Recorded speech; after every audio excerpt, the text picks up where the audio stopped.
Թուրքիայի կառավարությունը հայտարարել է լրատվական դաշտում նոր զտումների մասին։ Փակվել են ևս 16 հեռուստաալիք, 3 տեղեկատվական գրասենյակ ու 23 ռադիոկայան, 45 թերթ ու 29 հրատարակչություն։ Այսպիսով երկրում մեկ օրվա ընթացքում փակվել է 130 խմբագրություն։ Կառավարության կարծիքով այս բոլոր կառույցները կապ են ունեցել ռազմական հեղաշրջման հետ։ Ստամբուլի դատախազությունը Zaman խմբագրության 47 լրագրողների ձերբակալելու սանկցիա է տվել։ Կառավարության տվյալով Zaman-ի խմբագրակազմը գործակցել է Ֆեթուլլա Գյուլենի հետ։ Միացյալ Նահանգները քննադատել է լրատվական դաշտում զանգվածային ձերբակալությունները։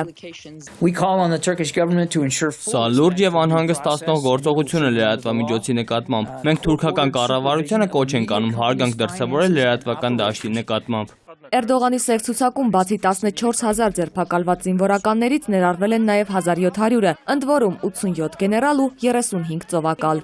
Ինչպիսին կլինի մեր գերագույն հրամանատարությունը հայտնի չէ։ Հայտնի չէ նաև ինչ տեսք կունենա նոր բանակը։ Բանակից մեկուսացվել է ընդհանուր առմամբ 150 գեներալ, սա գերագույն հրամանատարության 40%-ն է, բայց վերջնական թիվը չէ։ Օրերս գերագույն ռազմական խորհուրդը պետք է նոր նշանակումներ անի։ Սպասվում է, որ կլինեն նաև նոր հեռացումներ։ Գայանե Ղազարյան, ժամը լրատվական։